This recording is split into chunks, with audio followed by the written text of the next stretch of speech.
وەختتان وەخێر خەڵکە کوردەوار و میدوارم لە هەر کوێ هەن ساق و سەلامەت بن. ڕووداوەکانە جەهان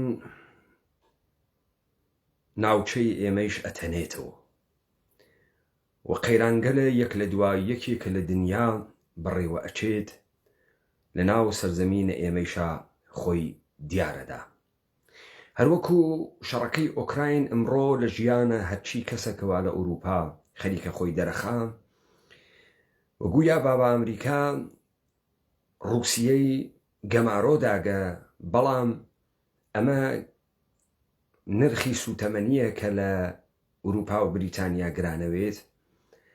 ئەمە خەڵکی ئەڵمان و فەڕەنسا و سوئێد و بریتانیان لەگەڵ کەمبوودی نان و نەبوونی نان و گرانبوونی نەهنا ڕوبەڕوون. هەروایش ئەو قەیرانە جۆرا و جۆرانەی کە لە دنیا بەڕێوە ئەچێت لە سەرزەمینە ئێمەیشان نمودە خۆی نیشانەدات. من ئەمشەو بۆ یارانە ئاخێزە کوردەوارە سەربەخۆ، بۆ خەڵکە ڕوو لە ئاخێزە کوردەوار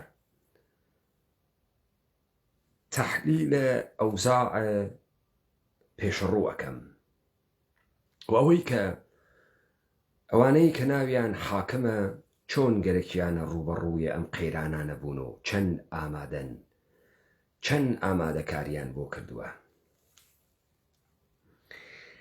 من دەرکەوتنێکی ئاغای لاهور شێخ جەنگیم دانیاگە کە ئەمڕۆ گویا لە قەڵاتزێ و لە ڕانیە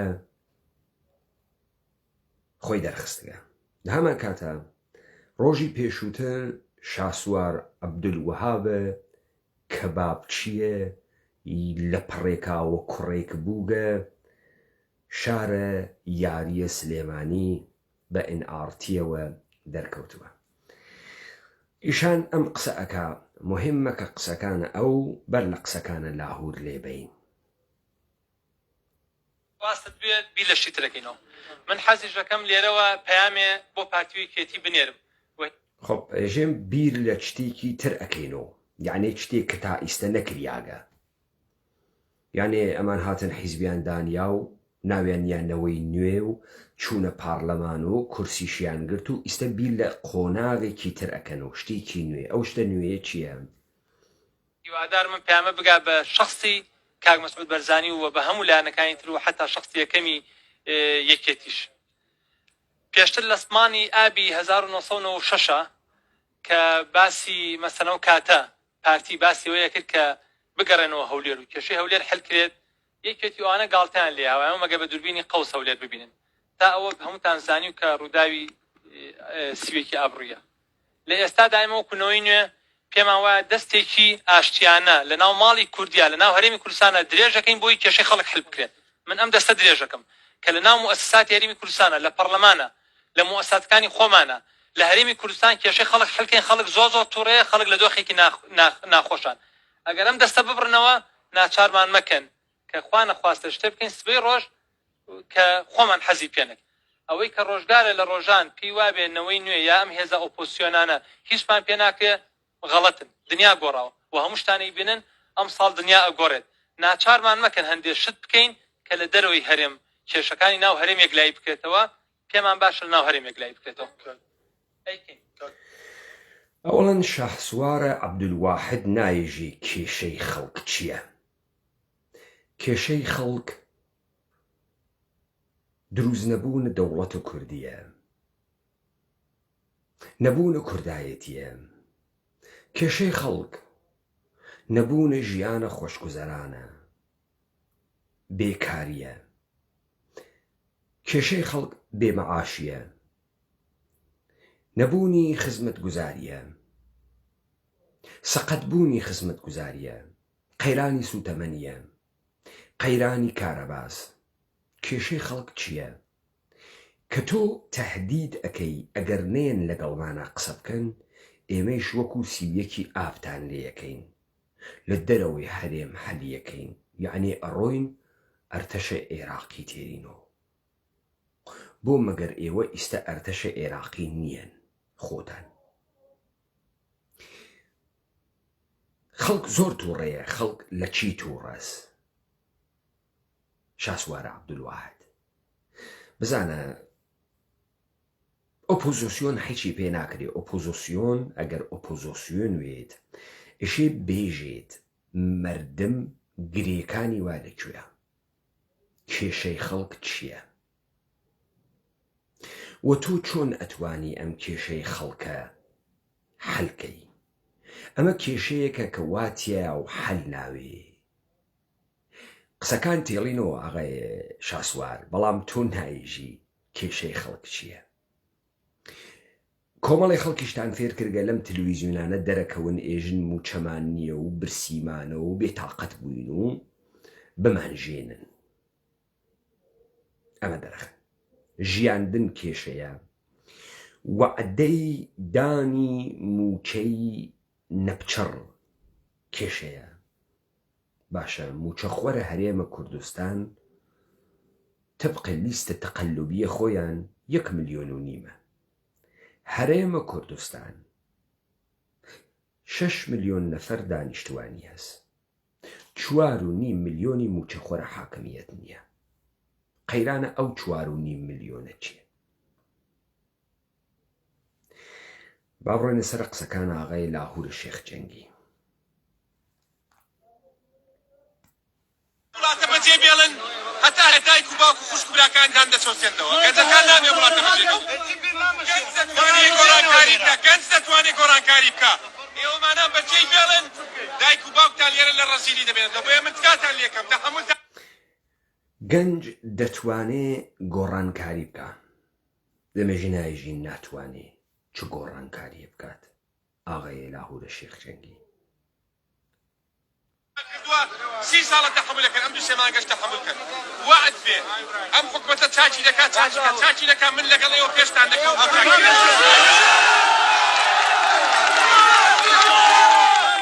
بەڵام دەبێت فرسەتیان بینێ.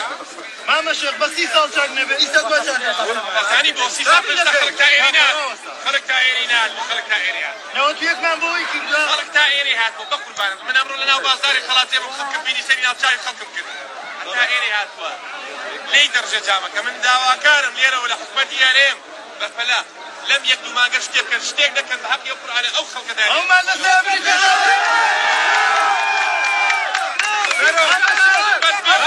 گەنجەکان نابێرە بەجێ بێڵن، نابێ وڵاتە بەجێ بێڵن. ئێوە بەجێ بێڵن کاون دەبێ. بەقوربان مامە شێخ ئەمریکا بەڕاپەڕانی دووە ئەبێ تەحەموولتان بێ، ئەبێ ئەم 1-2 مانگەش تەحەموولتان بێ، ئەبێ تەحەموولتان بێ ئەم 1-2 مانگە.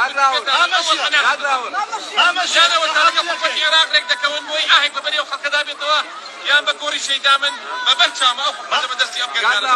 مامە شێخ ئێمە تەحەموولەکەی دوومان بەس بە ڕاپەڕینی دوێ مامادەین بە ئەمریکا. نابێ بەسەر حکومەتی خۆمانە، بەڵام خۆیان چاک دەکەن مەجبوری.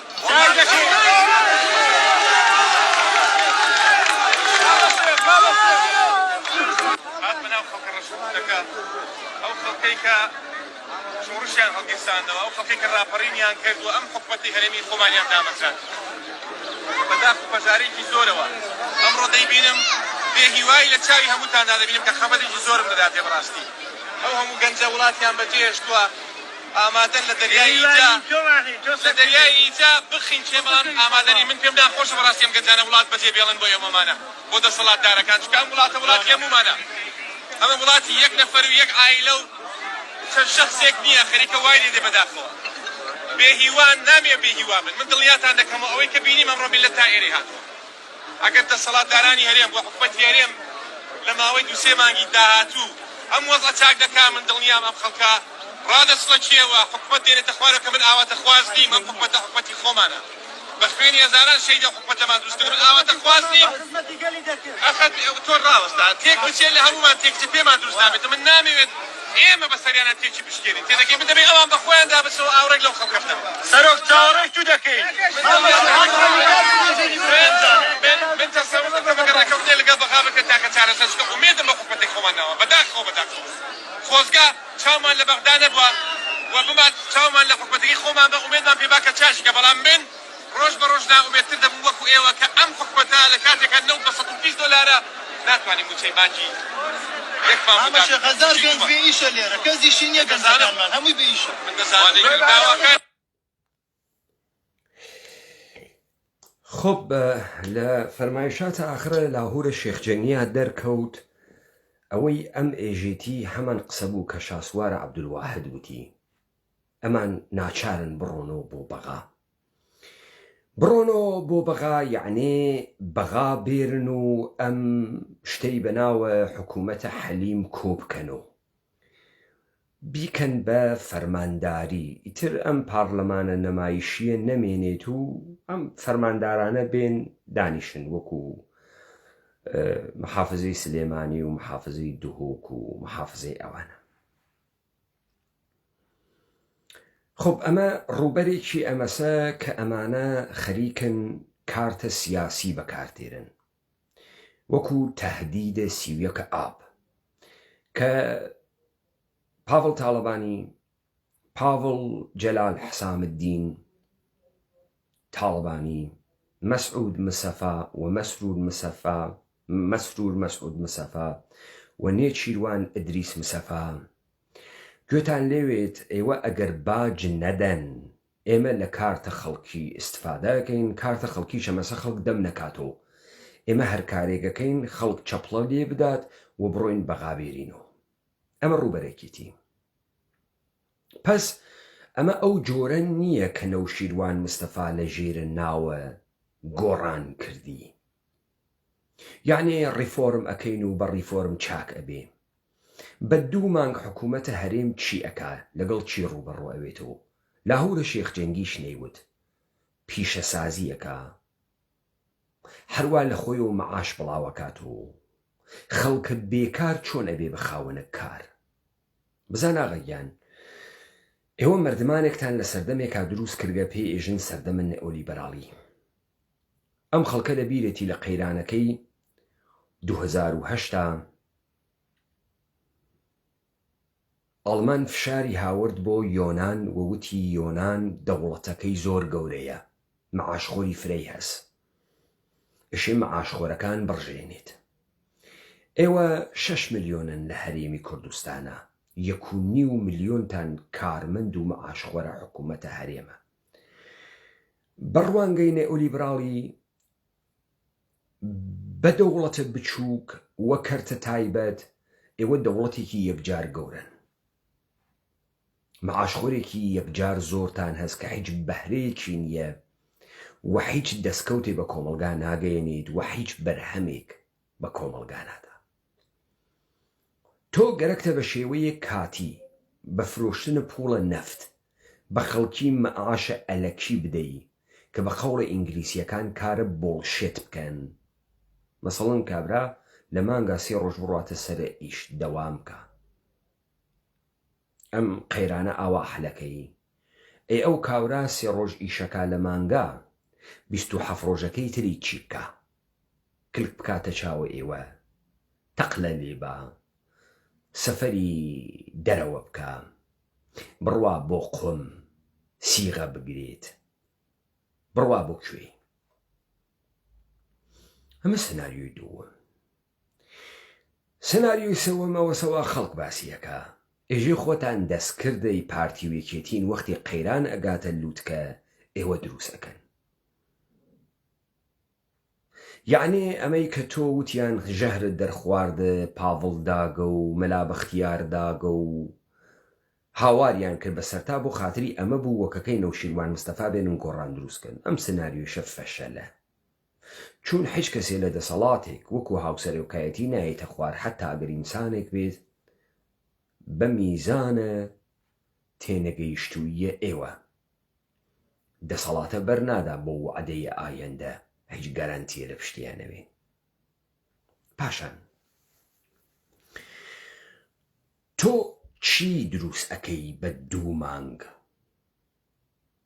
کە ئەوان بە 30 ساڵ نەیانتوانیگە دروستیکەن؟ تەمامی ئەم سناریۆانە باتڵە، لەگرا یەک شت ڕەچاو ناکرێ. ئێوەمانان چون هیچ کاتێک ڕەحبەری سیاسی نەوگن، ئێوەمانان چون هیچ کاتێک دنیاتان نەدیگە، لە پڕێکا کریاگن بە کارمەند، هیچ بەرداشتێکتان نییە. بزانە لە سەرزەمینە ئێمە حتا بازرگانێک مەوجود نییە کە بۆ بازرگانی خۆی هەر کارێ بکە. یعنی چۆن واردە بورژوازی بووگین، ئەژێ بورژوازی هەرچی شتی مقەدەسە لە بینی ئەوات و ئەوەی ئەمێنێتۆ منفعەتە، سوودە. هیچ کالایە لەم دنیا کالای ئەخلاقی نییە. هیچ کالایە لەم دنیا لە دنیای سەرمایەداریە هەموو شتێک کالاست، ئینسانەکانیش کالان. هیچ ئەخلاقێک مەوجود نییە بێجگە لە ئەخلاقە کڕین و فرۆشتن. چۆن لەم سەرزەمینە ئێمە ئەم گشتە میلیاردەرە داکەوتگە ڕکەبەرایەتیان تیانە؟ چۆن چوار کۆمپانی لەگەڵ کۆمپانیەکی ترا تێناگیرێن ئەگەر ئەمانە خۆیان دروست کردوێ؟ چۆن بچووکتر گەورەتر حەولە خواردنە بچووکتر نادات؟ تۆزە گەورەکە خۆی نالکێنێ بە گەورەترەکە. چۆن ئێوە سنوورەکان نابەزێنن بۆ کەسابەتکردن؟ چۆن گشتتان ڕازین؟ ئەمە نیشانەدا ئەو پوورەی ها بەدەسە ئێوە پوورێک نییە ئێوە بە بازرگانی بەدەستان هاوردوێ. ئێوە پوورێکتان دەست کەوتگە بەڕاند بەدەستان کەوتگە. ئێوە کارمەندن، دانریاگن لەوێ، بە مەبەستێک دانریاگن. ئەوەی وە ڕەچاو نەکریا داستانێکە کە من بۆت ئێژەم. بزان هێگل لە باسە ئەمریکا ئێژێ ئەو کاتە ئێژێ ئەمریکا هێشتا نەبووگە بە وڵاتێکی ڕاستین، لەبەر ئەوەی کە ئەوەنەی خاکی بۆش هەز کە جێگەی ناڕزایەتی دروست دەکا لە خەڵکەکان، بۆی هەرکە برسیەوێ ئەڕوا زەمینی ئەکێڵێ. بێڵن با ئەمریکا ئیتر خەڵک لە ئەوروپا نەگرێت، پڕ ببێ لە خەڵک. وەختێ پڕ ببوو لە خەڵک، ئەو جار ئیدەیە ئینسان ئەگەنە حەدی سەرەوەی پارەداری و ئیدەیەکیش ئەکەونە خوارەوەی فەقیری. لەگرا شەڕە چینایەتی دەست پێەکە. وڵاتە واقعی لە ناوە دڵە شەڕە چینایەتیا تێتە دەرەوە. ئەمە نوکتەی ئەوەڵ. نوکتەی دووەم، مارکس ئێژێ ڕاپەڕین لە وڵاتێکە کە هەنووز ها لە ناوە پرۆسەیە بەکارهێنانە هێزە بەرهەمهێنەر ئینقلاب نابێت. یعنی چی؟ یعنی لە فەئۆدالیزم خەریکە بەرەوە و سەرمایەداری ئەچێەوە پڕۆلەتر بەرهەم ئەهێنێ بۆ کارخانەکانی. کارمەندە خەدەماتی دروست ئەکا بۆ شارەکانی. ئەم وڵاتە تووشە ئینقلاب ناوێ، حتا تەواو ئەبێت بە ئەندازەی کافی هێز ئەگرێ و ئیتر ناتوانێ هێزی زیاتر بگرێ. ئەم وڵاتە بەرەو ئینقلابەچێ. با بەم فۆرموڵە ئێوە بەڕەسیکەین. ئێوە لە ژێرە ناوە کوردایەتی بە ناوە حیزبە کوردی و شۆڕشە کوردی لە هەلێک و کەوتنە سەرە 3 محافزە، ئەویش بە یارمەتی ئەمریکا. لەم کوردایەتیە ئێوە پێناسەی کوردتان پێ نەبوو، جیهانە کوردیتان پێناسە نەکردبوو، دوژمنی کوردتان پێناسە نەکردبوو. ئێوە کورسیەکی دەسەڵاتتان ئەویست گەیە دەستان. قەیرانە تئۆریە کوردیتان هەست. تەوەقعیشتان لێ ئەکریا بە عنوانە کەسانێک کە بە چمکە کوردە و بە دەسەڵات گەیگن ئەم 30 ساڵە هەموو کارێکتان بخستایەتە گڕ بۆ دروستکردنی نەتەوەیەکی بتەوی کوردی. ئێوە 30 ساڵە خەریکن خەڵک وێران ئەکەن، چمکە کورد فاسد ئەکەن، کورد کاولەکەن. بەرەی کوردایەتیتان فەشەلی هاورد. پەترۆدۆلارتان ڕژاندە بەشەکانی تری کوردەوار تا فعالینە کۆمەلگای مەدەنی و مشەخوەرە خۆتان دروستکەن. نەک دۆستان بۆ خۆتان دروست نەکرد، خەڵکە سلێمانی و هەولێر و زاخۆ ڕقیان هەڵگرت لەوانەی کە خەڵکە کوردەوارە داگیرکریا گەلای سووریە و تورکیە و ئێران بوون و هاتبوون بووبن بە ماستاوچی و پاراستن و کارمەندە تەلەڤیزیۆنەکانە ئێوە. ئەم خەڵکە لەلایەنە خەڵکەکانە کوردەوارە داگیرکریاگە لەلایەن ئێران، لەلایەن کۆرپۆرێشنە تورکیە و سووریەش کەوتنە بەر نەفرەت. ئێوە مەحبوبیەتی کوردستانیتان نییە، خەڵک حەستان پێ ناکا. بڕۆنە کرماشان و بەر شەقەکەون، بڕۆنە سنە و بەر شەقەکەون، بڕۆنە هەر بەشێکی ئەم کوردەوارە شەق نەسیبتانە. کەسیش خۆزگەی ژێر دەسەڵاتە ئێوە ناخوازێ، یعنی ئێوە لە بەرە تەبلیغاتیەکە و بەرە خەڵکیەکە لە ناو زەهنیەتە خەڵکە کووردا دەمێکە ڕۆخیاگن، فاسدن، جاشن، کارمەندن، ئیبنە وەختن، بێدایک و باوکن، بێسەر و بنن و کورد نیەن. ئەمە ڕووبەرە ئەووەڵ. ڕووبەرە دووەم، ئێوە هاتن بە دەستکاریکردنە کۆمەلگای کوردەوار بە دروستکردنە شەڕێکی ساختە بە ناو شەڕە ناوخۆیی، ئەوەی ئیدعای حاکمیەتی بوێت کۆی کەنۆ لە ناو شەڕ خۆتانە تا بتوانن دەسەڵاتی یەکێتی و پارتی بسەپێنن.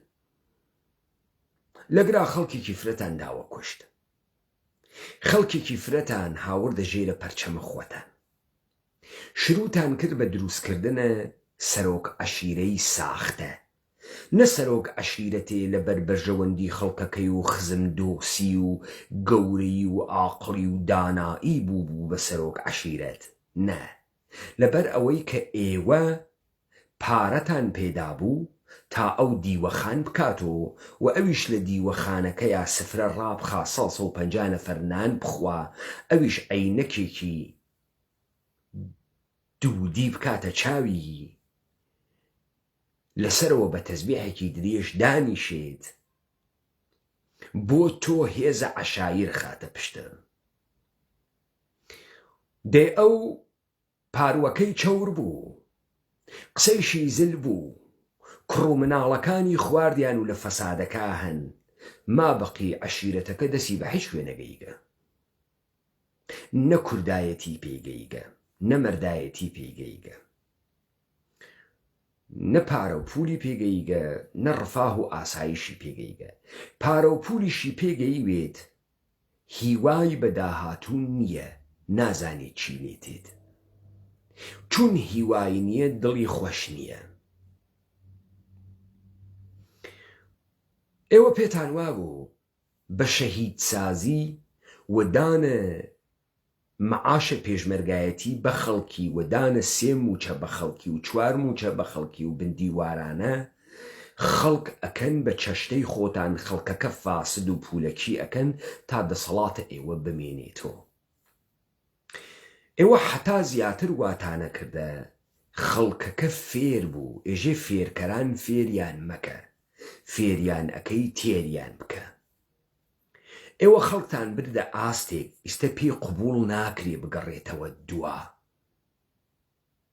ئێژە کاورایە قەت کورواسێ لە بەریانە و پێیان وت ئەم کورواسە بکە بەرە، وتی کاکە گیان خۆم فێرە کراس ناکەم چون ئەمیانە تۆ داوە پێم، پاشماوەیە عادەتم بە کراس کرد، ئەم کورواسە دڕیا چیتر بکەمە بەرم.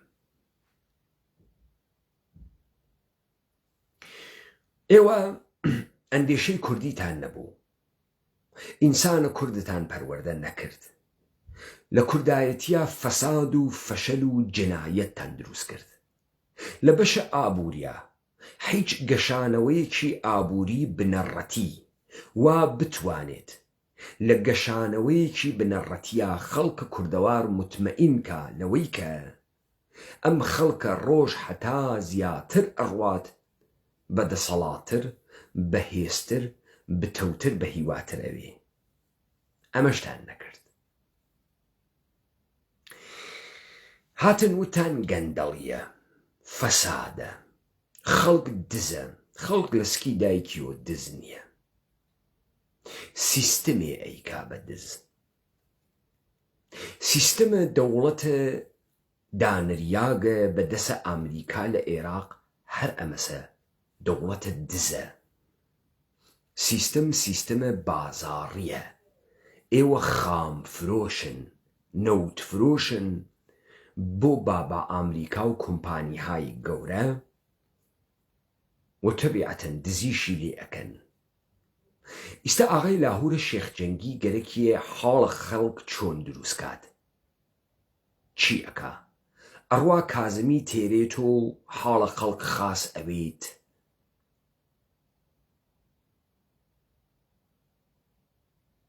شکۆی خەڵک تێتە سەر جێگەی خۆی. مەعاشت دائمی حکوومەتە عێراق ئەیدا. حکوومەتە عێراق خۆیشی لەسەر لەرزەوی سیاگە. سەگ ساحێوە خۆی لە بەغا ناناسێ. بۆ لەبەر ئەوەی ئەمانە گشتیان فەشەلن. کێ بە کێ تەهدیدەکەی؟ ئەڕۆی ئێرانیان بۆ تێری. کەواتە تەمامی ئەم سناریۆانە باتڵ بوو. تۆ گەرەکتە چی بکەی؟ تۆ گەرەکتە قسە بخەیتە سەرزاری خەڵکی. یعنی خەڵکی نەئامادەون ئەڕۆین بەغا تێرین، ئەڕۆین ئێران تێرین، ئەڕۆین تورکیە تێرین بۆ سەرگیان و ماڵە ئێوە. ئەم خەڵکەش ئەوەنە تووڕەن هیچ واکنشێکیان ناوێ ئەگەر متەجاوزێک بێتە ئەم سەرزەمینەوە دەست بۆشێنێ.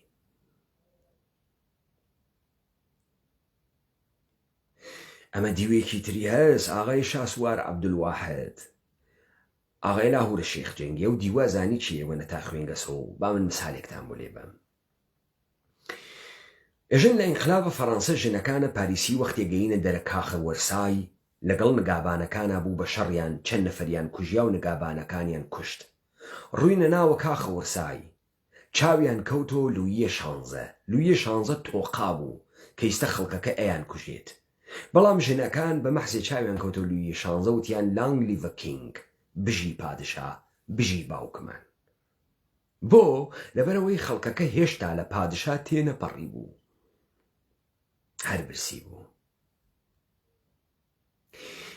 ساڵە 1968 مەی 1968 خوێنکارانە پاریس ئەیان توانی حکوومەتە فەڕەنسە بڕۆخێنن، بەڵام نەیان ڕۆخاند و بزوتنەوەکەیان فەشەلی هێنا. ئەزانی بۆ لەبەرەوەی خوێنکارانە فەڕەنسە بیریان لێ نەکردووە ئەتوانن حاکمیەت بڕۆخێنن، تێ نەپەڕی بوون لە حاکمیەت، خۆیان ئامادە نەکردبوو قودرەتگر نەدەسەوە.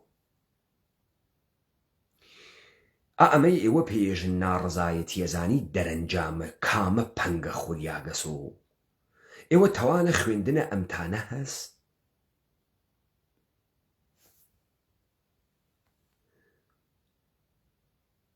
چینێکی فاسدی گەندەڵی پوڵدزی میلیاردرتان لەسەرەوە هەست، ئەکسەریەتێکی فەقیرتان هەست کە نە شکۆی هەست، نە دەسەڵاتی هەست، نە گەورەیی هەست، نە داهاتووی هەست، نە هیوای ماگە و نە ئومیدی ماگە. هیچ کەسیش حەسرەتە ژیانە ئەوان ناخوات. لە کوردەوارەکانی تریشا تڕۆن، هیچ کەسی حەسرەتیان ناخوا. ئەم خەڵکە لە مێشکی خۆیان لە حاکمیەت تێپەڕیوە، لە دەسەڵاتە حکوومەتە هەرێم تێپەڕیوە. ئەوانەی بەغا لەوانەی هەرێم فاسدترن، بێشەرەفترن، چون هەمویان هاوردەی ئەمریکا و ئێرانن. خەڵکە وازانی خەڵک یەک شتی گەرەکە،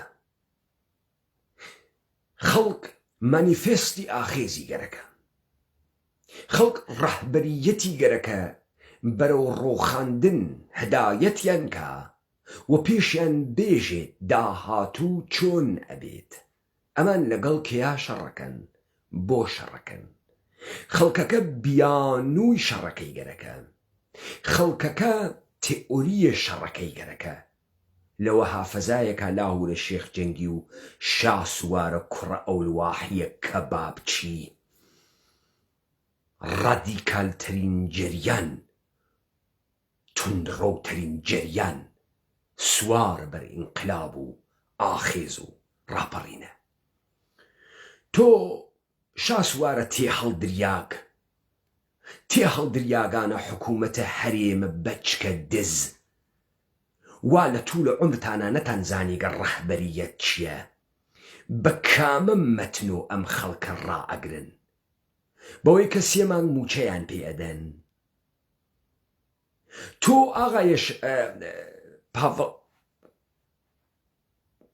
ئاغایە لاهور تۆ هاوسەرۆکەی یەکێتی بوویت پۆڵە بوو هێزە بوو دەستگای دژە تێرۆرە بوو یەک شەقیان تێت هەڵدا پیاگ نەوی بێژی وا مەکەن هەیکەلە سیاسی مەکوژن دەرکریای ئێژی من لە ناوە دەست یەکێتیشە هەر ئۆپۆزیسیۆن بووم تۆ لە ناوە حیزب خۆتە سەرۆکی ئۆپۆزیسیۆنە کێ بووی دەی تۆ هێزە بوو مەقامە بوو ئەسلحە بوو پوڵە بوو دژە تێرۆرە بوو حەکێ پێ نەکریا چون ئەقڵە و چون ئێرادەت نەو چون نەدەزانی چیت گەرەکە ئیستە تەمامی ئەمانتە لێ سنیاگەسە و گەرەکتە بە کارتە خەڵکی فشار بێری خۆت بکەی بە سەرۆک ئێژی ئەم خەڵکە ڕەهبەری نییە ئەم خەڵکە ڕەهبەری هەست ڕەهبەریەت مەتنە ئینقلابیەیکە ڕەهبەرە تەوانمەندە ئینقلابیەیکە شاید ئەم خەڵکی ئەمە نازانێ ڕەهبەر چ شەکڵیە فکرەکە هەر کە تەزویحێکی باغی وەدەسۆوێت و 2-3 ملیۆن دلار پولی لە گیرفاناوێت و یا بێژێ ئەربابێ تیارم ئەکا ڕەهبەر ئەوەسە وا ئەم گڕی خسکەسە گیانە ئەم مردمە لە حاکمیەتە ئێوە تێپەڕیگەوە ڕەهبەرە حاڵیتە کێ ئێوەی تڕۆ کرد کوردبوونی پێتان و نەهێشت ئێمە کێ سابەتی کرد ئێوە کورد نیەن و لە توولی ژیانتانە کوردنەوگن تا مەلا بەختیار مەجبور بوو هات وتی ئێمە حیت شۆڕشێکی کوردیمان نەبووگە کە شۆڕشە ملی وەنەتەوەی بێت کێ واداری کرد مەلا بەختیار لە خۆی وە ئاقڵوگە مەلا بەختیار لەکەی وە تایسە لە خۆی وە ئاقڵوگە مەلا بەختیار خۆی ئاقڵوگە یا لە ژێرە فشار و قودرەتە ئاخێزە کوردەوارە سەربەخۆ ئاخری مەجبور بوو دنەی پێ بنێت تا بتوانێت ئەم هێزە ئاخێزیە منحرف کات بێژە ئینقلاب مەکەن ڕێفۆرم کەن مبارزەی مەدەنی کەن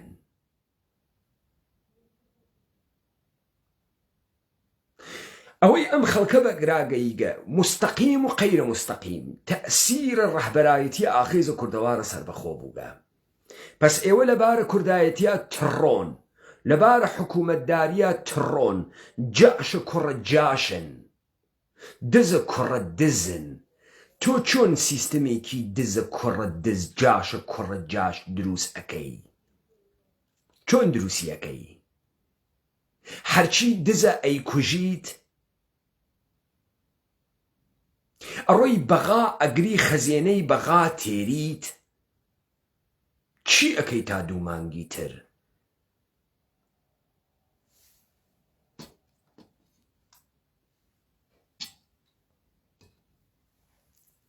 ڕێپێوان ئەەکەی بە مەردم بێژن کازمی بێتۆ تا مەعاش بدات بابا لەوانەیە لەم سەرزەمینە خەڵک بەهۆی ئێوەوە تف بکات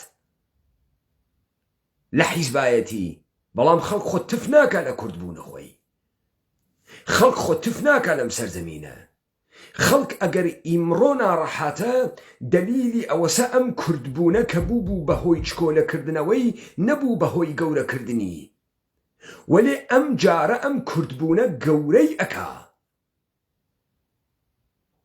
پس ئەم داستانی ئێوە یەکشت بە خەڵکی ئەگەیەنێت ئەویش ئەوەسە ئێوەیش ئەزانن خەڵک ئاخێز ئەکا وەڕا ئەپەڕێت وە لە ئێوە تێپەڕیوە ڕەهبەریەت شۆڕشی گەرەکە ڕەهبەریەت شۆڕش لەم ڕۆژانە هەدایەتە مەیدانی ئەم قیامە ئەگرێتە ئەستۆیی. بەڵام ئێوە و ئەمسالە ئێوە خەریکن بە بەغا تەهدید ئەکەن. ئێمە ئەو ڕۆڵەینەوە حکوومەتە دەستکردەکەی ئەمریکا و یەهودیەت و ئێران یەهودیش لە بەغا تێرینە خوارۆ.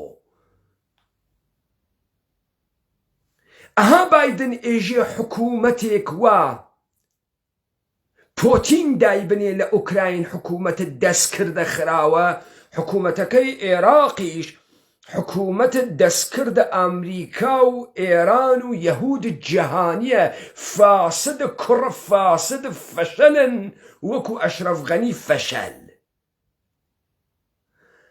ئەم ئاخێزە بەرعەلەیهە تەمامە گەندەڵیە لەم سەرزەمینە کوردەوارە بابزانی. تۆ گەرەکتە مەسیرە خەڵکی منحرف کەم خەڵکام دەحفە ساحێوی هەز مەتن ساحێویسی خۆی ڕەهبەرەوە ڕەهبەریەت ئەگرێتە ئەستۆ و هیدایەت ئەکرێت بە مەتن و کوردیەت و ئینقلابی. تۆ ئەم جارە ناتوانی بیخەڵەتێنیت. غەڵەتیش ئەکەی هەر هێزێکی تر بێریتە ئەم سەرزەمینە. تۆ خوات هێزە دەوڵەتە عێراقی تێ هەڵدریاک، پێشمەرگەکانە هێزە دەوڵەتە عێراقن تێ هەڵدریاک. ئێمە بە بەغات و هەڵیەتەکێنین نە بە هەولێرۆ. و تۆ دائەنیشی و ئەمە ئەوێنی. پەس ئەوەی تۆ نەمایشی ئەدەی نەمایشێکی ڕسوا پەلەقاژەیەکی ڕسواس بۆ خاتری ئەوەی ئەم پۆتەنسیەڵە منحرفکەی. ئێوە نە قودرەتی ئەمتانە هەست، نە ئەقڵی ئەمتانە هەست، نە شەهامەت و شەجاعەتی ئەمتانە هەست. هیچ کامیان نیەن. ئەم خەڵکە دەمێکە لە ئێوە تێپەڕیگە و کەسانێکەوانە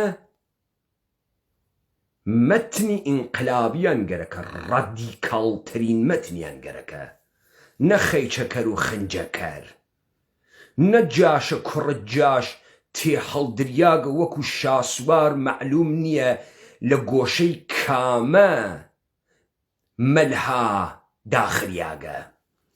وا تەهدید بە هێزە بەغا ئەکا تێ هەڵدریاگە تۆخمە کەواوچی. تۆ لە کەیوە بووی تۆ ئەمە؟ ئەگەر فەساد لە حکوومەتە هەرێم نەوێ تۆخمە کەبابچی. تۆ بە کامە ئستعداد تۆ ئەبی بەمە، بە کامە ئستعداد تۆ بووی بە ملیۆنەر. ها کاورای خەمزەی فاسد، ئەگەر حکوومەتە هەرێم فاسد نەوێ تۆ چۆن لە پڕێکا ئەوی تۆ کوڕێک؟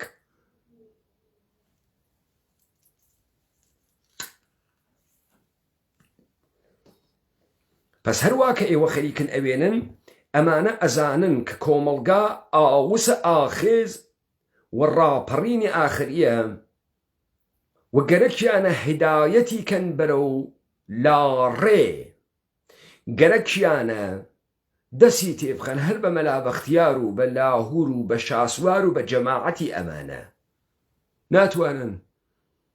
ناتوانن هەر چیەک لە دەستان بوو کردتان، هەر جادو و سحر و معجزەیەک لە دەستانە بوو کردتان نەوەڕیا تەواو. ئەم خەڵکە دەحفەیەک خەڵەتیا، دوو دەحفە خەڵەتیا، دەحفەی سێوم ناخەڵەتێت. لایەوە خۆش.